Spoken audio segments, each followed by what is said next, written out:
Welcome back to the Ignite Your Legacy podcast. We are honored to have you back listening in, and we're continuing on with the New Year's resolution theme from last week.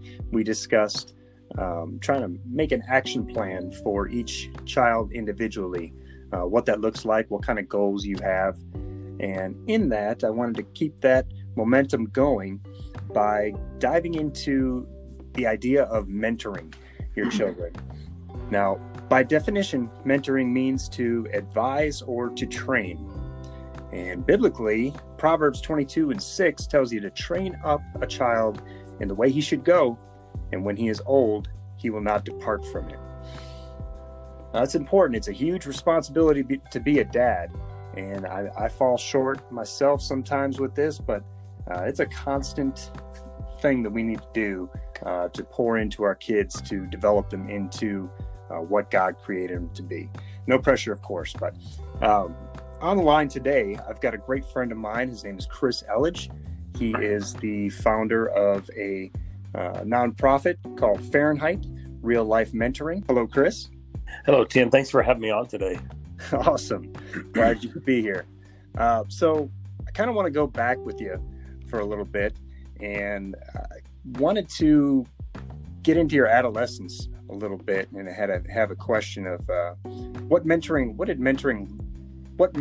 did you receive as a young kid? What did that look like for you? As I think back to my childhood, it was a very complicated childhood, home of an alcoholic father, very poor, a lot of dysfunction, a lot of movement, a lot of change, not healthy change.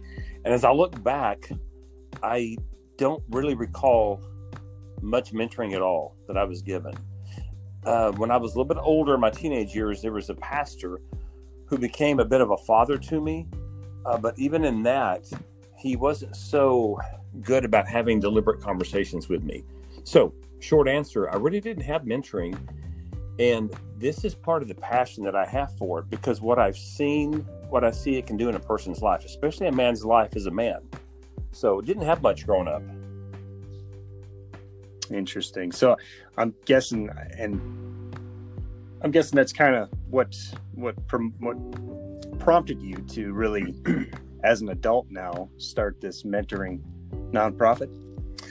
Very much so. When you see the light come on for a guy to go, you mean I can talk this way? I can talk through every aspect of my life with another man.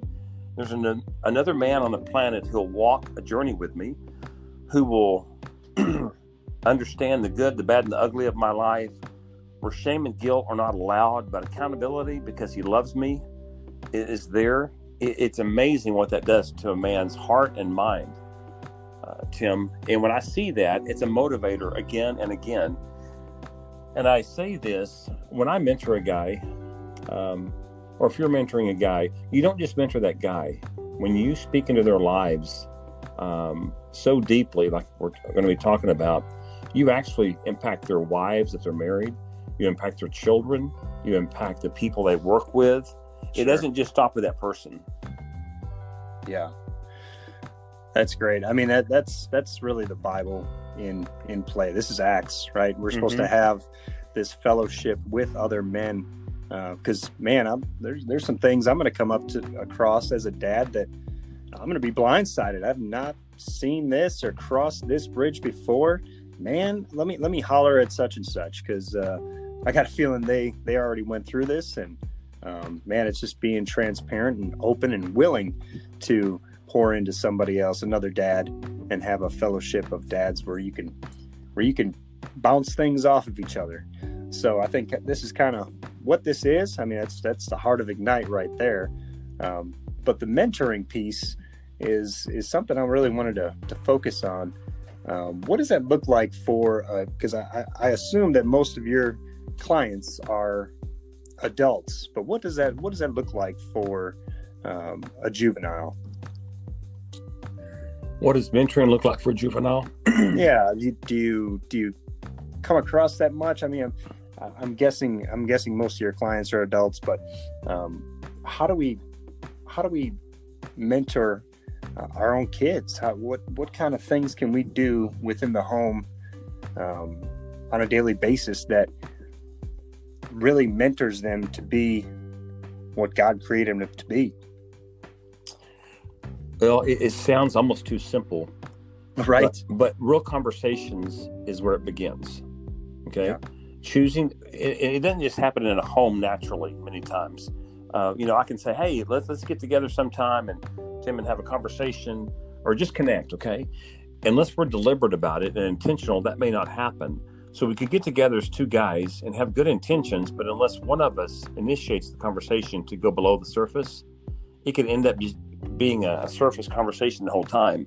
And we walk away from that going, that was a nice time, but it didn't really help me much. It didn't benefit me a whole lot. The same thing happens in our homes. You've shared a bit of your childhood with me, but truly, I don't remember. My daughter, okay, let me back up. A 17-year-old daughter asked me in the last few months, "Hey, Dad, tell me about some conversations you had with your dad growing up." That's good. And she asked me that, and I thought, wow, what a great question. But then I didn't have an answer other than that. I said, I didn't have any. And she kind of laughed and said, "Oh, Dad, come on, you had to have had some." I said, no, as I think about it, I don't remember any real conversations I had with my dad. This is what happened in my home. Again, my dad, he's passed on. He struggled with alcoholism years and upon years, okay? And it destroyed his life. I've come to grips with that as an adult. But my dad did not know how to have real conversations with people. Sure. He was struggling so deeply inside. And so I didn't have any real conversations with my dad other than that my dad telling me what to do, what not to do. And that's not a conversation, Tim. Yeah. Telling someone your kid what to do. Clean up your room. Do this. Don't do that. So you say, how do you do that with a child, a teenager? Well, I need to look at the whole person, my child. And this is what we do with our mentoring. When I meet a guy, I tell them, this is what we're going to talk about.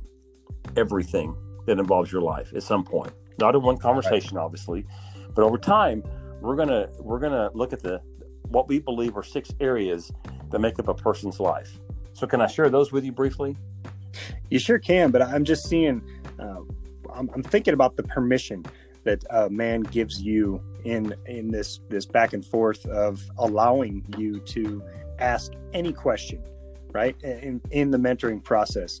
And I think we already have that authority with our kids, right? We are allowed to ask them absolutely anything in their life because we're their dads. So okay. I'm just thinking about that, and there's nothing they need to sign off on to start the mentoring with their dad because we got the authority. Okay. But yes. No, go ahead. That's a great point though, Tim.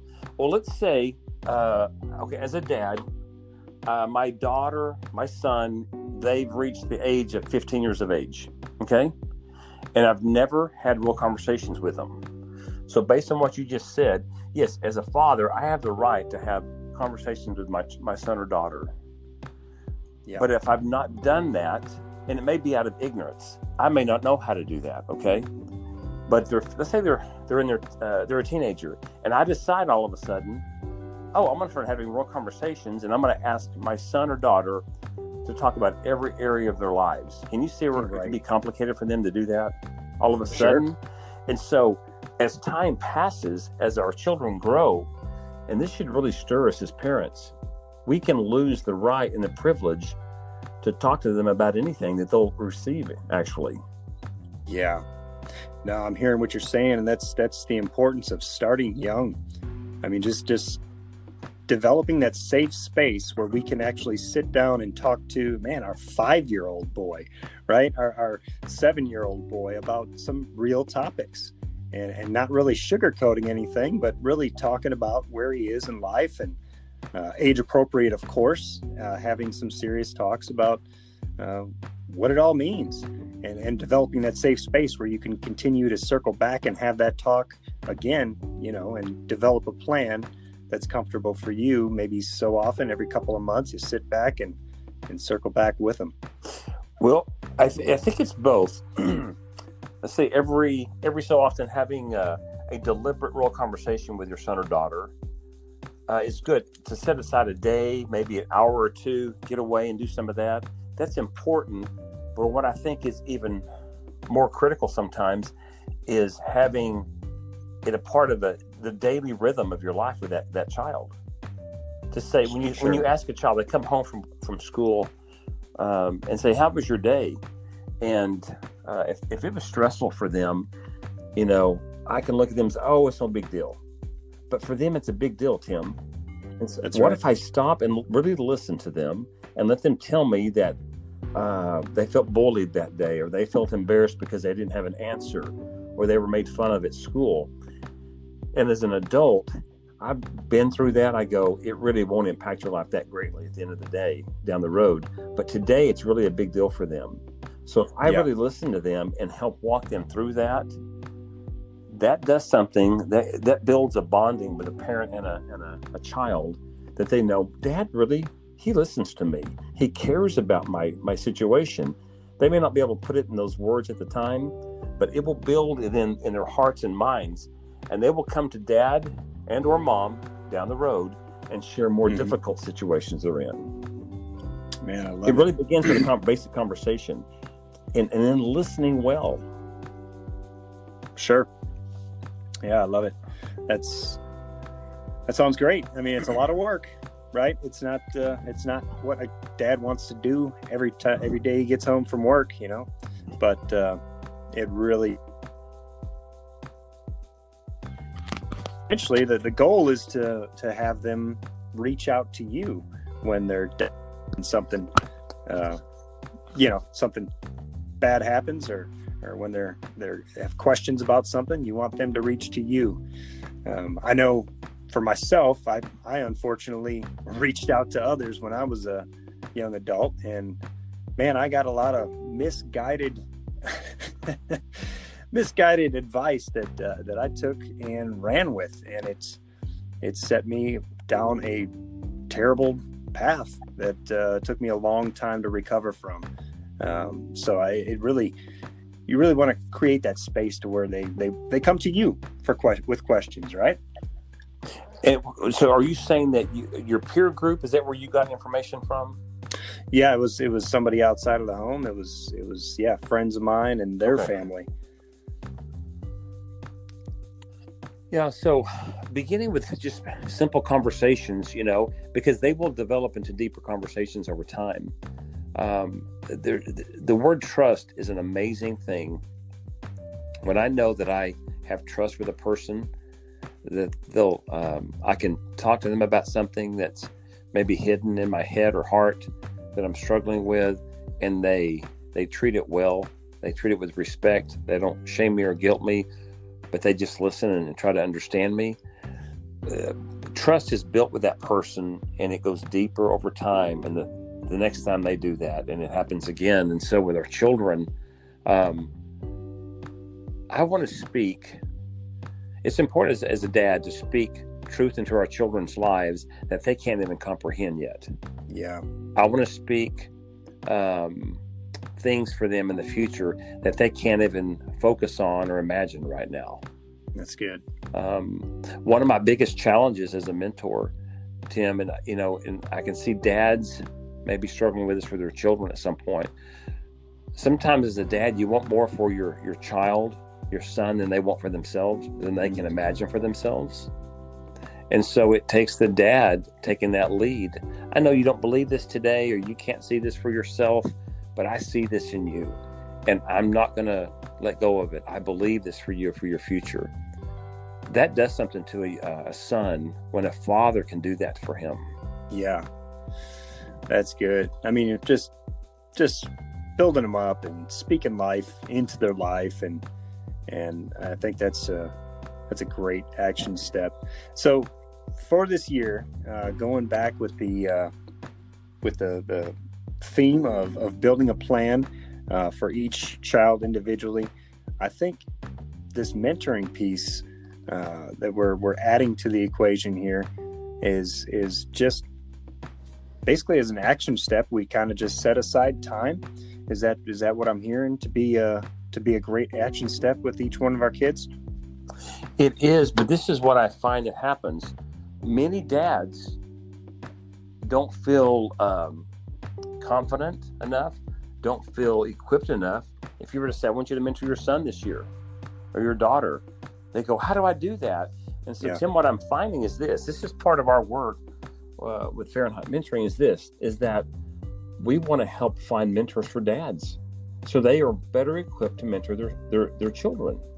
That's good. And so what I give to, let's say I mentor a man who's a father and I'm speaking into his life, he is given some tools, some deliberate tools, some things to go home and do that with his own son or daughter.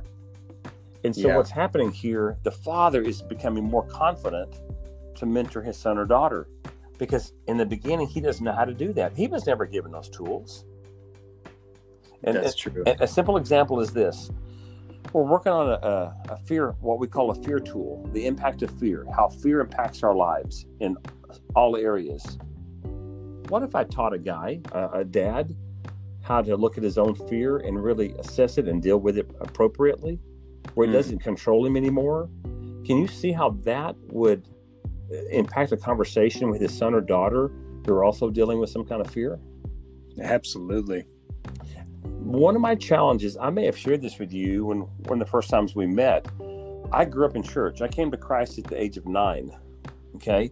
So I'd leave a dysfunctional home and go to church. And in my eyes, from my perspective, I saw nothing but perfect people. Okay. Because no one ever talked about problems at the church. No one, it was just the culture.